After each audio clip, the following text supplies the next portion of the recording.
Мен Абдраева Замира, Майыптар коомунун жетекчиси, Насипкаев Майыптар коомунун жетекчиси болуп, жетекчиси мени Чинобай жакшы тааныйт, башка депутаттар деле жакшы тааныйт. Негизи элечи элдин көйгөйүн көп көтөрүп бетке айтам.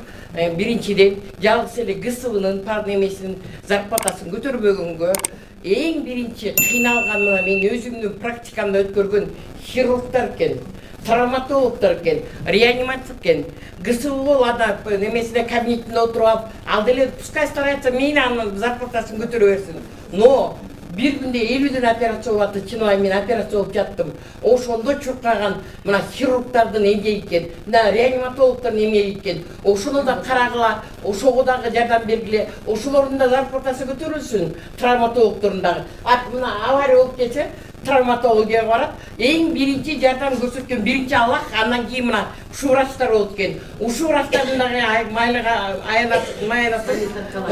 мындай силер дагы мындай көтөрүп эми, к сожалению, силер 7 ай калганда келип атасыңар да, 7 айга чейин дагы мурдагы келип койсоңор болмок, ушуга чейин да каралса болмок. Эми 7 айда да ушуна майнап чыгып аны бир Кудай билет, аракеттенесиңер да. Анан экинчи вопросум, просто биз деги майыппыз, инвалиди, түшүнөсүң да. Майыптарга өмүр бою парламентте бир да жолу бир майыптын маселеси көтөрүлүп келген эмес.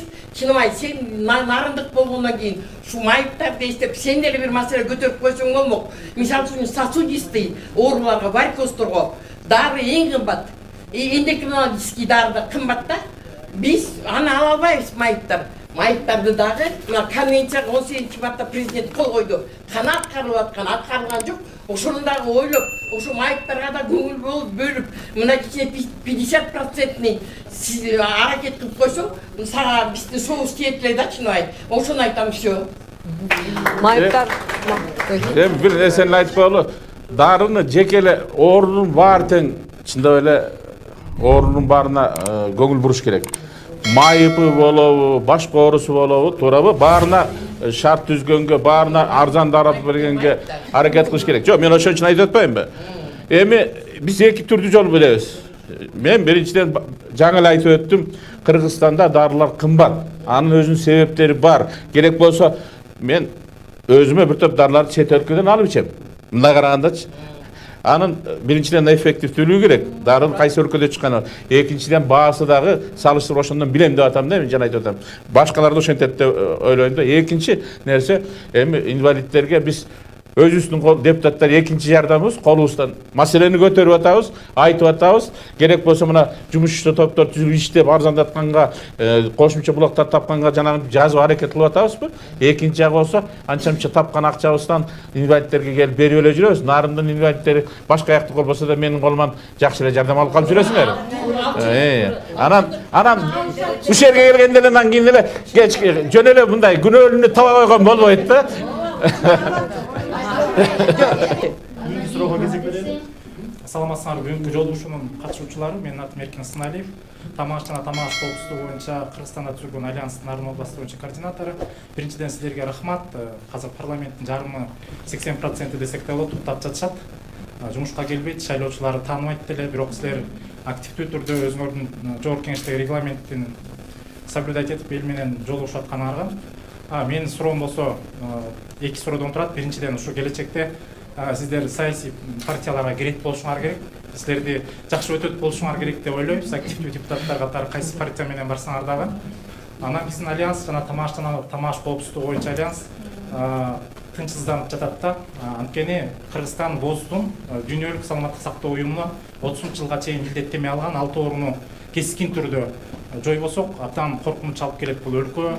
Улуттун келечегине бул аскандуулук. Биз бул анемияны болсо колун кесип алгандай эле, же тишиң ооруса тишиң жулдуруп салгандай эле абдан күнүмдүк жолуккандыктан маани бербей калдык. Самом деле бул абдан коркунучтуу оору, көп оорулардын башаты болуп эсептелинет. Ошондуктан 6 ооруну азайтышыбыз керек. Бул 6 оору? Бул ашыкча салмактуулук семирип кетүү, бой өспөй калгандык, же болбосо салмактын жетишсиздиги, анемия сыяктуу оорулар. Ушул ооруларды биз сиздер менен жолуга алабызбы? Силер менен жолугуп кайсы партияда болсоңор дагы ушу саясий программаларыңарга киргизсеңер абдан жакшы болот эле. Эгерде партияга барсаңар, Биз силер менен жолуга алабызбы? Эки суроо, ушуга кыскача эле жооп берсеңиз. Мен эле жооп берип коеюн, жолуга алат. Партияга барбасак деле жол. Сейчас я вам напишу свой телефон. Куда? Сюда? Ушака жерлерин. Казандыган айынан келген. Менин суроо мындай да. Тырыстанып койсоңуздар. Менин суроо мындай да. Сиздер өзүңүздөр билгендей, азыр жогору эле жакта жүрөсүздөр. Медицина тармагын өнүктүрүп, кызматкерлердин айлығын көтөрүп атасыздар. Бирок карапайым калк унутта калып атат. Байкап атасыздарбы? Сиздер мына өзүңүздөр билгендей айыл аймагындагы больницалардын баарын биз ремонттон өткөрүү аракет кылып атканыбыз менен койка маселесин чече албай атабыз. Анткени ошол больницада 80-жылдар баарыбыз эле төрөлүп өскөнбүз да. Мындан 40 жыл мурун болуп атат. Замандын өнүгүшүнө жараша эмне себептен койка маселеси жоюлуп атат? Мына Нарын районундагы рай больница берели. Ушунда 100дөн ашык койка бар эле 2002-жылы жоюлуп кеткен экен. 18 жылдан бери ушуну калыбына келтире албай атасыздар. Эгерде сиздер бул койка маселесин чечпесеңиздер, медицина тармагын өнүктүргөн менен кичинекей оору үчүн биз саякаттап атабыз. Нарынга келебиз, Нарын направлениеси Бишкекке барабыз. Сиздер жана айлыгын көтөрө албай аткан медицина кызматкерлерин калк карапайым калк толтуруп атат чөнтөгүн. Андан көрө ошол толтурган акчаны биз жергиликтүү өз дары-дармекке жумшап, өзүбүз эле айылдан дарылансак болот беле? Ушул маселени карап чече аласыздарбы? Кандай дейсиздер? Биринчи койка орун, анан кийин райондук оорукана жөнүндө кеп болуп атат. Мен бул иш боюнча анын ичинде Нарын районунун ооруканасы жөнүндө да айтпадыңызбы? Мен бул маселени акыркы 3 жылдан бери көтөрүп келаткам. Жөн эле көтөргөн жокмун. Маселени чечиш үчүн бул жака мынакей маселени коюп, анан кийин азыркы министр Чолпонбаев келгенден кийин дагы атайын комиссия жиберди Нарынга. Баарын караштырды. Анын аягында келип мага 18-жылы 10-чы мынакей мен да жазып алып турмун. 10-июлда саламаттык сактоо министрлиги тарабынан түзүлгөн атайын комиссия барып, анан мага эмне деп жооп берип атышат? Зарылчылык жок экен дейт. Эмнеге зарылчылык жок? Эл көтөрүп атат десем айтат. Областтык оорукана бар дейт. Шаардык бар, андан кийин элдин баары ушу Нарын районунун айылдары Нарын шаарынын тегеретесинде болгон үчүн ошол областтык ооруканага келип эле негизинен ошолор жатат экен. Биз баарын эсептеп көрдүк. Бир жылда ошол ооруканадагы койка орундар канча пайызга колдонулуп атат? Керек болсо колдонулбай калып атат дейт. Мен да өзүмдүн аргументимди айтып атам. Бир кээде оорулуу деген бир айда ал силер 100 койка эсептелген болсо 110 ооруп калса 10 киши талаада калып атпайбы? Мен ошону айтып атам. Ачып койгула, андан эчтеке болбойсуңар. Бюджеттен көп деле кетпейт экен деген маселени коюп келатам. Алар ошондой шылтоо менен көбөйбөй атат. Баардыгын айтат. Ат башта мисалы бир жылда 66 же 70, менде бар процентин так айта албай калышым ыктымал. Областтык ооруканада мынча пайыз эле жатат экен деп, алар жалпы жылга салып келип атат да. Мен айтып атам, кээ бир оорулар сезондук, грипп болобу, башкалар болобу, инфекциялык оорулар болобу. Бирөөсү жайында күчөйт, бирөөсү кышында күчөйт. Ошон үчүн ошо маалда чындап эле жетпей калып атат.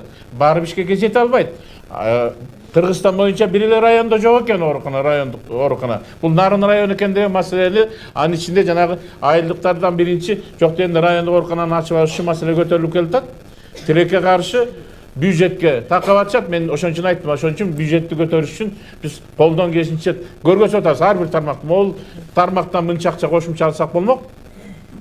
Бул тармактан момчуп ала алабыз деп мен эсептерин көргөзүп, өкмөткө жазып, момда кетип аткан акчалар бар деп аткан, ошону айтып, мындан мурдак айтканым ошода бюджетти көбөйтүшүбүз керек. Маселенин маселеси бюджетке көбүрөөк акча түшүрүшүбүз керек. Бул маселечи профилактикага түздөн-түз такалып атат да. Анткени мына профилактикага жанакындай саламаттык сактоо системага келген бүт каражатты профилактикага жумшасак, азыр мондай койка маселеси дагы көтөрүлмөк эмес. Анткени биз негизги жанакы первичка деп коебуз да. Первичкадан ошо жерден эле бүт оорулар жоюлуш керек болчу да. Чисто жанакындай узкий направленность эле хирургия же башка гинекология ошо врачтарга эле жибермекпиз да. Ошондуктан мына биз дагы бул маселени көтөрүп атабыз. Эң негизги профилактика. Профилактика өз ордунда болуп калса, профилактиканы жакшы алып кетсек, мондай бир бул жерде болуп аткан маселелер дагы көтөрүлмөк эмес. Ошондуктан ошол мен айтар сөзүм ошол да. Ооба да.